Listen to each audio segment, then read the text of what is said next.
नमस्कार, बहुत स्वागत है आपका खास खबर में। खबरों के साथ मैं हूं रीनू। सबसे पहले बात करेंगे जगदलपुर से बड़ी खबर की। महारानी हॉस्पिटल में बड़ा हादसा हुआ है। खड़ी गाड़ियों में आग लग गई। गैस कटर से गाड़ी काटने के दौरान ये हादसा हुआ। अस्पताल प्रबंधन की एक बड़ी लापरवाही सामने आई है और आप तस्वीरें भी देखिए जहां पर एम्बुलेंस खड़ी है। कबाड़ की एम्बुलेंस ही बताई जा रही है जो कि खड़ी थी, जिनमें आग लग गई। गाड़ियों को काटने के दौरान, गैस कटर से गाड़ी काटने के दौरान हादसा हुआ और देखते ही देखते आग लगी, आग फैल भी गई। ये तस्वीर आप देखिए जहां पर पूरे वाहन में आग लगी हुई है। महारानी हॉस्पिटल का ये पूरा मामला है जहां पर खड़ी गाड़ियों में आग लगने की खबर जैसे ही आसपास के लोगों ने देखा, सुना, उनको पता चला, तुरंत भगदड़ यहां पर मच गई। एक बड़ा हादसा सामने आया है जहां खड़ी गाड़ियों में आग लगी है। अस्पताल प्रबंधन की बड़ी लापरवाही भी सामने आई और संवाददाता विनोद जुड़ गए। विनोद, अब गैस कटर से गाड़ी काटने के दौरान ये हादसा हुआ, पूरी जानकारी दें कि यहाँ पर गाड़ी क्यों काटी जा रही थी। कबाड़ की एम्बुलेंस बताई गई है। ये कबाड़ की एम्बुलेंस काफी लंबे समय से रीनू जगह पर खड़ी हुई है। अस्पताल जो महारानी अस्पताल है उसके पीछे का परिसर है और यहीं पर गर्ल्स हॉस्टल की बिल्डिंग जो है वो लगी हुई है, जिस इलाके में ये कंडम एम्बुलेंस खड़ी हुई है। हालांकि अभी ये स्पष्ट नहीं किया है प्रबंधन ने कि गैस कटर वहां पर क्यों मंगवाया था और क्या चीज वहां पर काटे जा रहे थे। कहीं ना कहीं इस बात की भी आशंका है कि कुछ पार्ट जो है वो निकाले जाने की कुछ तैयारी थी और उसका जिस तरह से सामने परिणति आई कि वाहनों में आग लग गई। करीबन 1 दर्जन से भी ज्यादा वहां पर एम्बुलेंस खड़ी हुई है कंडम हालत में और उनमें ये आग पकड़ ली। करीब 4 एम्बुलेंस जलकर खाक हो गई। इसके बाद तत्काल वहां पर दमकल की गाड़ियों को बुलाया गया है। अभी भी आग बुझाने का प्रयास जारी है और आसपास चूंकि गर्ल्स हॉस्टल लगा हुआ है, इसके अलावा भी दूसरे टीबी वार्ड और लैब पैथोलॉजी है वहां पर, तो वहां पर आग न पहुंचे उसकी स्थिति कंट्रोल करने के लिए 3 दमकल की गाड़ियां मौके पर मौजूद हैं जो आग पर काबू पाने का प्रयास कर रहे हैं। लेकिन कहीं न कहीं एक गंभीर लापरवाही जो है वो अस्पताल प्रबंधन की सामने आ रही है कि आखिर इस तरह से गैस कटर का उपयोग क्यों किया गया और क्या चीजें वहां पर निकाली जा रही थी, ये एक जांच का विषय है। लेकिन कुल मिलाकर हालात को काबू करने के लिए अभी वहां पर दमकल की गाड़ियां जो है वो मौके पर मौजूद हैं और आग बुझाने का प्रयास कर रही हैं। जी बिल्कुल, अभी क्या स्थिति है? क्या आग को बुझा लिया गया है? लेकिन अभी क्या कि अभी भी कोशिश लगातार जारी है क्योंकि बहुत ज्यादा वाहन नजर आ रहे हैं विनोद तस्वीरों में और आग बहुत तेजी से फैली हुई है। 3 से 4 वाहनों को तो आग ने अपनी चपेट में लिया हुआ है और कोशिश कर रहे हैं दमकल विभाग की जो कर्मी हैं वो आग पर काबू पा सकें। हालांकि वहां पर 2-3 गाड़ियां जो है दमकल की लगी हैं। ऐसे में उम्मीद की जा रही है कि कुछ देर के बाद आग पर काबू पा लिया जाएगा, क्योंकि जैसा मैंने बताया कि पास में ही गर्ल्स हॉस्टल लगा हुआ है तो आग उस जगह पर ना पहुंचे, उस लिहाज से स्थिति को काबू में करने की पूरी कोशिश हो रही है। जी बिल्कुल, अब शुक्रिया आपका विनोद जानकारी के लिए। तो आग को बुझाने की कोशिश लगातार चल रही, पास में गर्ल्स हॉस्टल भी बताया जा रहा है और अभी सवाल खड़ा होता है कि आखिरकार हॉस्पिटल के पास जहां पर रहवासी इलाका है यहाँ पर गैस कटर का उपयोग क्यों किया जा रहा था, कैसे किया जा रहा था, क्या मानक थे, ये तमाम सवाल खड़े होते हैं। यहाँ पर जैसे ही आग लगी वैसे ही दमकल विभाग को सूचना दी गई। मौके पर पहुंची टीम आग को बुझाने की कोशिश में अभी भी जुटी हुई है। नर्मदापुरम से खबर है जहां पर बागरा तवा में उल्टी दस्त की शिकायत सुनने को मिली और उल्टी दस्त की शिकायत के बाद 3 लोगों की मौत भी हो गई।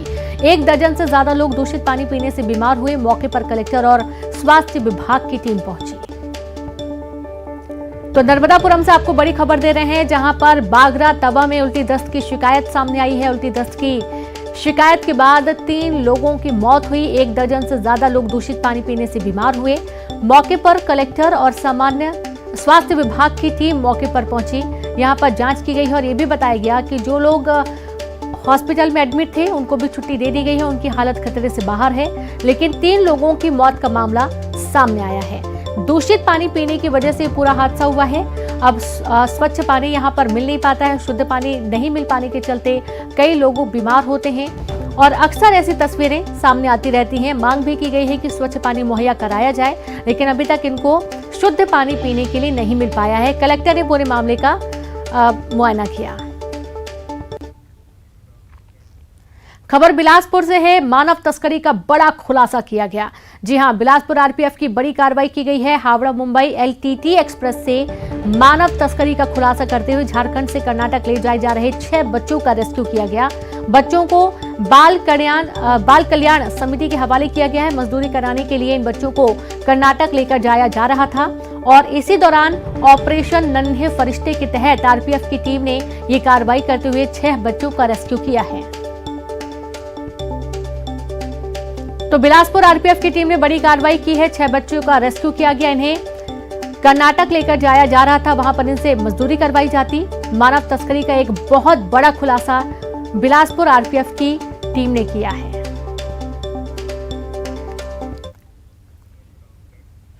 छत्तीसगढ़ में हरेली तिहार आज धूमधाम से मनाया जा रहा है। हरेली तिहार कृषि उपकरणों और गाय बैलों की करते हैं पूजा अर्चना, जहां अच्छी फसल और खुशहाली की कामना की जाती है।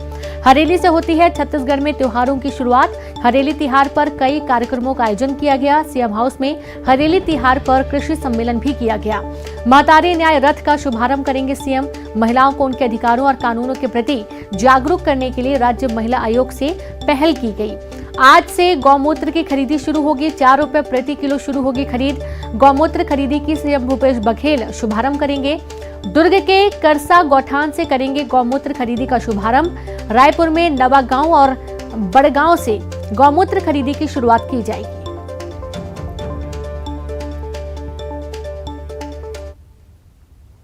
हरेली त्योहार के पूरे प्रदेशवासियों को बहुत बहुत बधाई। छत्तीसगढ़ का हमारा पहला त्योहार और हम सब लोग हर्षोल्लास से मनाते हैं, चाहे किसान हो, मजदूर हो, चाहे नौजवान हो, बच्चे हो, तो सबको बधाई। 2 साल पहले हमने गोबर खरीदी की शुरुआत की थी, अभी हरेली में गौमूत्र भी खरीदने की शुरुआत हम कर रहे हैं।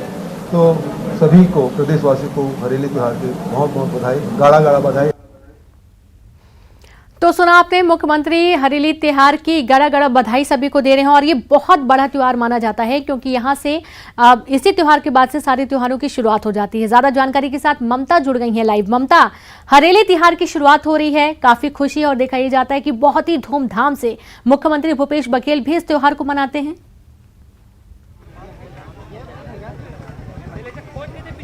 बिल्कुल, देखिए, और मुख्यमंत्री भूपेश बघेल धूमधाम से पूरे त्यौहार को मनाते हैं और पूरे प्रदेश भर में उनके आने के बाद में हरेली त्यौहार को जो है एक नए तरीके से शुरुआत की गई है। आप देख सकते हैं सीएम हाउस के बाहर, आप देख सकते हैं यहाँ पर गेड़ी जो है खासतौर पे इस त्यौहार पे चढ़ा जाता है। परंपरागत एक खेल भी इसे कह सकते हैं, गेड़ी चढ़ना। और ये बांस की जो डंडियाँ होती हैं उस पर पैर एक तरह से क्या है कि बैलेंसिंग जो है वो किस तरीके से हो, ये एक इसमें काफ़ी देख सकते हैं आप। बुजुर्ग हैं काफ़ी, लेकिन फिर एक शानदार तरीके से गेड़ी चल रहे हैं वो, उनसे बात करते हैं।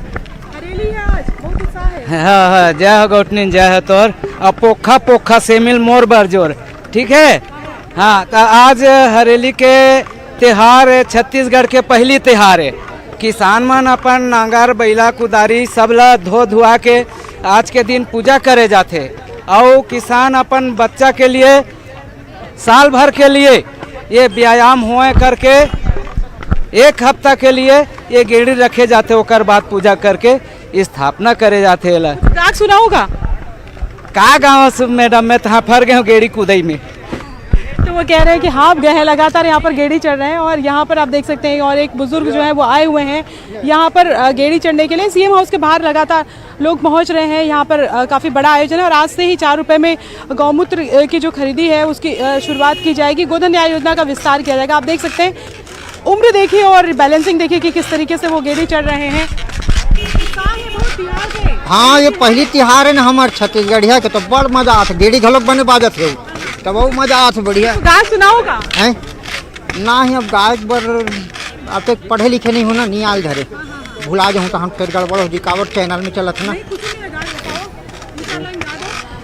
आगे हराली तिहार भैया रे, सब मिलके खुलबो गुलाब और रसगुल्ला जलेबी रे। हाय हाय हरेली तिहार आगे रे भैया, हरियाली दिन में छागे रे। सबे खाबो रसगुल्ला और मैं खाऊं गुलगुल भजिया रे। उत्साह काफ़ी दिखाई दे रहा है मुख्यमंत्री निवास के बाहर, आप उत्साह भी देख सकते हैं। और खासतौर पे आज के दिन जो है वो छत्तीसगढ़ का जो परंपरागत व्यंजन है गुलगुल भजिया और मीठा चिल्ला बनाया जाता है। गेड़ी खेली जाती है, नारियल फेंक जो एक कंपटीशन जैसा होता है वो नारियल फेंका जाता है। और सबसे बड़ी बात यह है कि प्रकृति के करीब आप कैसे रह सकते हैं। प्रकृति की पूजा का भी ये दिन होता है और आज से तमाम जो त्यौहार होते हैं, हरेली के बाद में तीजा, पोरा, सभी त्योहारों की शुरुआत होती है। गणेश उत्सव, नवरात्रि, ये तमाम त्योहारों की शुरुआत होती है। तो पहला ये त्यौहार होता है और आज गोधन न्याय योजना का विस्तार भी करेंगे और इसके साथ राज्य महिला आयोग की तरफ से जो न्याय जो शुरू होने वाला है वो न्याय योजना, उसकी भी शुरुआत की जाएगी। और पूरे प्रदेश भर में अगर हम बात करें तो हरेली को लेकर उत्साह नजर आ रहा है। बिल्कुल, और देखा आपने यहाँ पर किस तरीके से जो बुजुर्ग हैं वो गेड़ी चढ़ रहे हैं और गेड़ी चढ़ने का भी काफी महत्व बताया जाता है। बैलेंसिंग किस तरीके से कर रहे हैं ये भी आपने देखा है। एक बार फिर से हम ममता से बात करेंगे। ममता, एक चीज और देखी जाती है कि गेड़ी को इन लोगों ने बहुत अच्छे तरीके से सजाया है, यानी कि छत्तीसगढ़िया संस्कृति के अपार रंग देखने को मिल रहे हैं। टोपी उन्होंने लगाई हुई है, अलग अलग तरीके की उन्होंने वेशभूषा धारण की हुई है, उनका लुक बिल्कुल अलग नजर आ रहा है इस दौरान।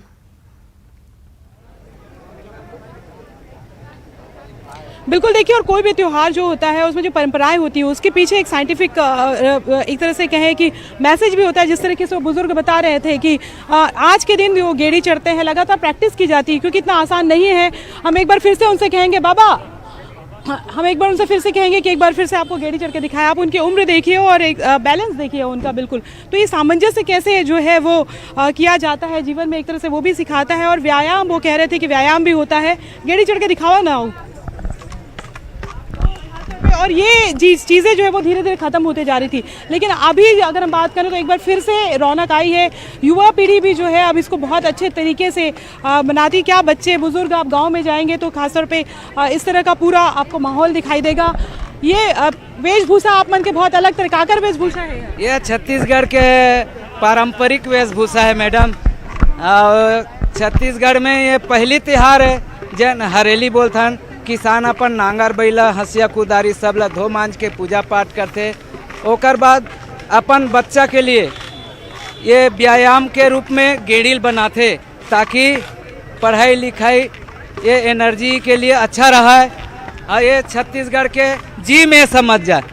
हाँ जी, बता रहे हैं कि छत्तीसगढ़ की जी में है, यानी कि उनके जीवन में है, अगर हम कहें कि प्राणों में है। दूसरी बात अगर हम बात करें तो कृषि यंत्रों की पूजा आज किसान करते हैं। प्रकृति के प्रति आभार का भी ये पर्व होता है और कैसे प्रकृति जो है, हरियाली जो है, खासतौर पर अगर हम बात करें नेचर, तो उसके प्रति आभार का पर्व होता है। उसकी पूजा की जाती है। खेती किसानी के जो यंत्र है, नए औजार, उनकी पूजा की जाती है। हरियाली की पूजा की जाती है और इसके साथ ही जो परंपरागत जो व्यंजन है वो बनाए जाते हैं। तो ये आप देख सकते हैं कि हरी साड़ियाँ पहन के यहाँ पर आई हुई हैं। आप ये बताइए कि अलग तरह की वेशभूषा नजर, हरी साड़ी आपने पहनी हुई है। ये जो हरी साड़ी पहनूं के हरेली का एक प्रतीक है और हमारा पारंपरिक त्यौहार में ये सब वेशभूषाएं सबसे ज़्यादा इम्पोर्टेंट दिए जाते हैं। और मैं जो अभी ये गेटअप में हूँ तो ये दर्शाता है कि मैं प्योर छत्तीसगढ़ी हूँ मैं, है ना। तो इससे वो होता है कि कम से कम हरेली उत्सव है तो हरेली पहनने से उत्साह बढ़ता है, बहुत सारी खुशियाँ आती है। और हरेली एक ऐसा त्यौहार है जो मतलब छत्तीसगढ़ का एक पारंपरिक त्यौहार है ना। तो इससे पहले ये भी देखा गया कि छत्तीसगढ़ महतारी की जो फोटो वो आती है हमेशा, तो वो ये है कि जैसे भारत माता की होती है वैसे छत्तीसगढ़ में हरे कलर की साड़ी पहनी रहती है। और हरी कलर की साड़ी का ये होता है कि हर मतलब हरियाली का प्रतीक होता है, क्या हैप्पीनेस होता है ना। तो इसको हैप्पीनेस के तो हाँ वन और समृद्धि का होता है और इसमें एक समृद्धि और खुशहाली का प्रतीक होता है। तो इसीलिए आज हम सारी महिलाएं यहाँ पे ग्रीन साड़ी, हरी साड़ी पहन के आए हैं। Thank you. देख सकते हैं कि यहाँ पर जो है वो चूँकि प्रदेश भर से लोग यहाँ पर आते हैं हरेली का त्यौहार मनाने के लिए। और सीएम हाउस जब मुख्यमंत्री भूपेश बघेल जब मुख्यमंत्री बने उसके बाद से खासतौर पे ये शुरुआत हुई है कि सीएम हाउस से बिल्कुल ममता, और गेड़ी चढ़ना, व्यंजन क्या क्या बनते हैं, किस तरीके का पूरा पोशाक होता है, क्या परिधान होता है, ये तमाम चीजें हमने देखी हैं जब से मुख्यमंत्री बने हैं भूपेश बघेल। और उसके बाद से ये हरेली त्योहार के जो एक असलियत है, जो इसका एक रंग होता है, वो देखने को मिला है। ना ही सिर्फ छत्तीसगढ़ बल्कि पूरे देश में इसके बारे में लोगों ने जानना भी शुरू किया है। ममता, व्यंजनों की भी खास पहचान बताई जाती है हरेली त्योहार में। कुछ ऐसे व्यंजन जो छत्तीसगढ़ में ही बनाए जाते हैं वहीं से निकलकर सामने आए हैं सबके बीच में।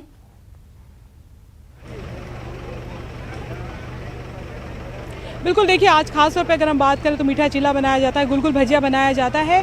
खास तौर पे वो व्यंजन जो चावल के आटे से जो है वो बनाए जाते हैं, क्योंकि छत्तीसगढ़ अगर हम बात करें तो उसे धान का कटोरा ही कहा जाता है। यहाँ पर सबसे ज़्यादा अगर कोई फसल उगाई जाती है तो वो धान की जो है वो फसल यहाँ पर उगाई जाती है। और यही वजह है कि किसी राज्य के जो व्यंजन होते हैं, खासतौर पर अगर बात करें संस्कृति जो होती है वो उन चीज़ों से खासतौर पे जुड़ी होती है कि वहाँ पर क्या पैदावार होती है उससे जुड़ी होती है। तो अगर आप देखेंगे छत्तीसगढ़ के जितने त्यौहार होते हैं उसमें खासतौर पे चावल से बने या चावल के आटे से बने जो व्यंजन है वो खासतौर पे तैयार किए जाते हैं। रीज़न यही है कि धान का कटोरा कहा जाता है, सबसे ज़्यादा धान की जो है वो पैदावार होती है। तो क्या गरीब से लेकर अगर हम बात करें कि जो काफ़ी धनाढ़ होते हैं वो भी एक साथ उसको एक कहे कि किसी के घर में जो है वो सूनापन ना रहे, हर किसी के घर में पकवान बन जाए। तो हरेली के त्यौहार में भी अगर हम बात करें तो हरेली के त्यौहार में भी खासतौर पे ये तमाम जो परंपरागत जो व्यंजन है वो बनाए जाते हैं। जो कृषि यंत्र है उनकी पूजा की जाती है। किसानों का खासतौर पे सबसे बड़ा पर्व है, जो गौपालक है, किसान है, उनका सबसे बड़ा पर्व इसको माना जाता है। क्योंकि प्रकृति के अगर सबसे करीब अगर हम कहें वो रहते हैं तो वो किसान ही अगर एक तरह से कहते हैं कि वो रहते हैं। जी बिल्कुल बिल्कुल, ये सही कहा आपने ममता, बहुत शुक्रिया तमाम जानकारी साझा करने के लिए, तस्वीरें दिखाने के लिए, बातचीत करने के लिए। तो प्रकृति के यदि सबसे ज्यादा कोई करीब है तो वो किसान ही हैं। मुख्यमंत्री भूपेश बघेल ने हरेली त्योहार के साथ साथ छत्तीसगढ़ के अन्य 30 त्योहारों को भी नए तरीके से संवारा है। बच्चों से लेकर बुजुर्ग तक हरेली पर गेड़ी चढ़ते हैं, नारियल फेंकते हैं, परंपरागत वेशभूषा में नाचते गाते हैं और इस मौके पर सीएम बघेल भी हरेली के रंग में रंगे नजर आते हैं।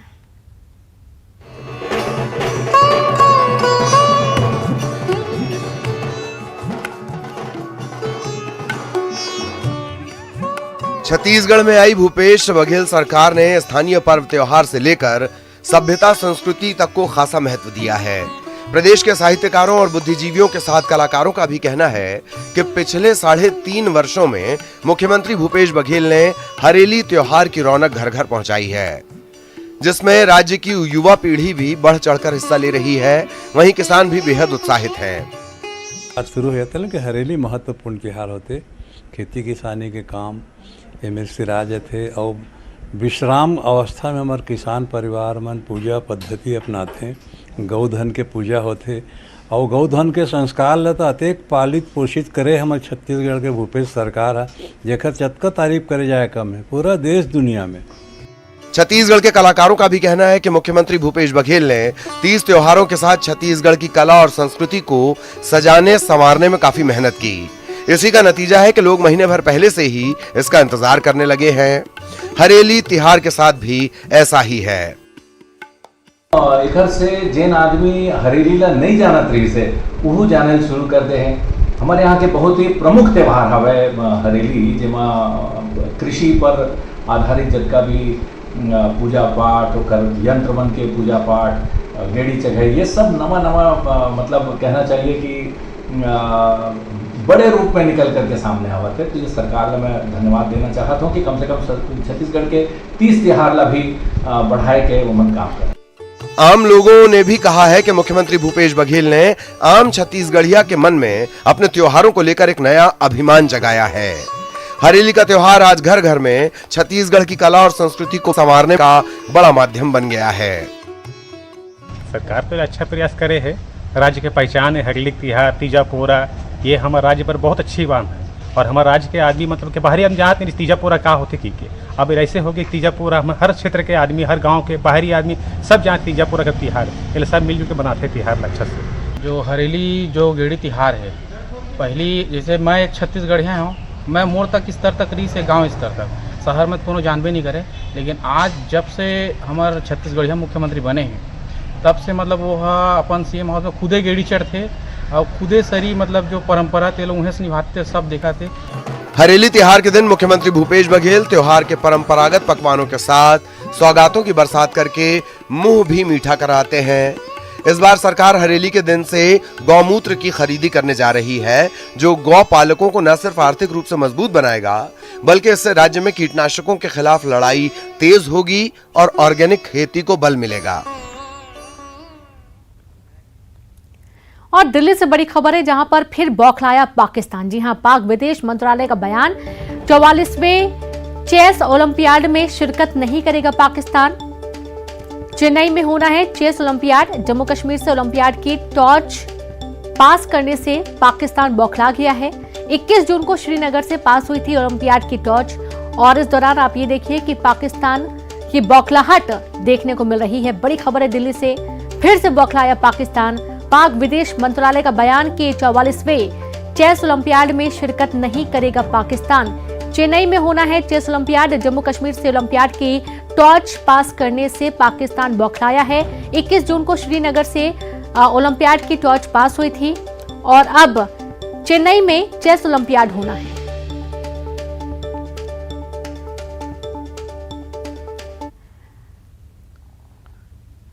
कवर्धा से खबर है, जहां पर तरी गांव वन परिक्षेत्र में हाथियों ने डेरा डाला। लरबक्की गांव में हाथियों ने उत्पात मचाया है, कई घरों को नुकसान पहुंचाया। हाथियों की मौजूदगी से दहशत में है ग्रामीण। हाथियों को भगाने में वन अमला जुटा हुआ है, लेकिन नाकाम साबित हो रहा है। आप ये देखिए कि लगातार जो रहवासी इलाके हैं वहां पर हाथी दस्तक दे रहे हैं। कवर्धा का ये पूरा मामला है, जहां पर हाथियों ने ग्रामीण क्षेत्रों में पहुंचकर लोगों के घरों को काफी नुकसान पहुंचाया है। तो वहीं वन अमला हाथियों को भगाने की नाकाम कोशिश कर रहा है। हाथी नहीं मानते हैं, वे लगातार रहवासी इलाकों की तरफ रुख कर रहे हैं और नुकसान पहुंचा रहे हैं। तस्वीरें आप देखिए, जब लोगों के घरों को तोड़ते हुए काफी नुकसान उन्होंने पहुंचाया। घर में रखा अनाज चट कर जाते हैं, फसलों को नुकसान पहुंचाते हैं, कई बार तो लोगों की जान पर भी बन आती है।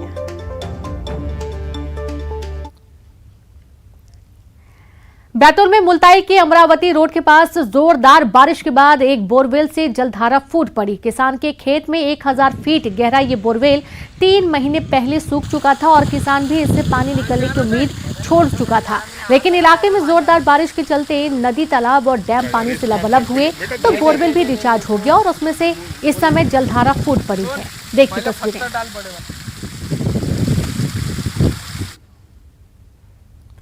डिंडौरी जिला मुख्यालय से करीब 80 किलोमीटर दूर गोपालपुर गांव में 100 सीटर आदिवासी बालक आश्रम का भवन खंडहर में तब्दील हो गया। बारिश के मौसम में भवन के सभी कमरों में छत से पानी टपकते रहता है और छत का मलबा चाहे जब गिरता रहता है।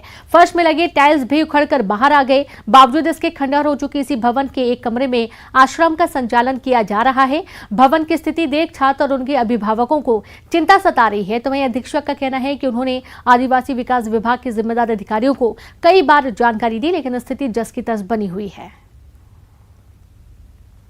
पूरा दरस्त है, पानी पूरे टपक रहे हैं। तो मरम्मत वगैरह के पैसे नहीं आए? मरम्मत का सर टेंडर हुआ है, ठेकेदार आए हैं, एक ट्राली रेता गिराए हैं सामने। हाँ। 2-3 बार आए हैं, काम करा रहे हैं, चालू करेंगे करके अभी तक चालू नहीं हुआ है। ये तो पैसे तो आपके खाते में आए होंगे ना? नहीं सर, हमारे खाता में नहीं। हम छात्रावास में रहते हैं, गोपाल को स्कूल में पढ़ते हैं, हाई स्कूल में। छात्रावास की स्थिति कैसी है भवन की? पूरी टपकता है लेंटर और पूरा लेंटर का स्थिति खराब है। तो आपका बालक इसी हॉस्टल में है? इसी होटल में क्यों साल छठवीं में। कहाँ से आए हैं? बजाज सहारनपुर। तो कैसे यहाँ पे बच्चों को रखेंगे हॉस्टल में? अब ये स्थिति है यहाँ की, तो सारे कमरे में पानी टपक रहे हैं, अब रहने के लिए सुविधा नहीं है सही। अभी जो आश्रम छात्रावास है उसके मरम्मत की काम चल रहा है। इससे पहले नहीं चलता था। जब मैं मंत्री बना था तब मैं इसकी समीक्षा किया और इसकी स्वीकृति दिया। उस समय 7 करोड़ दिया था, फिर 15 करोड़ आया था। जो डिंडोरी के अभी आश्रमों में आप जाना, मैं तो आप लोगों से भी कहना चाहता हूं कि इसको समय समय पे देखिए। बहुत जगह इसकी मरम्मत की कार्य के लिए मैंने प्रक्रिया बनाया था, पर वो भी रुक गया। मेरे जाने के बाद जितना मैंने किया था उसके बाद कुछ स्वीकृति आ ही नहीं रही है। तो ये बहुत बड़ी विडंबना है।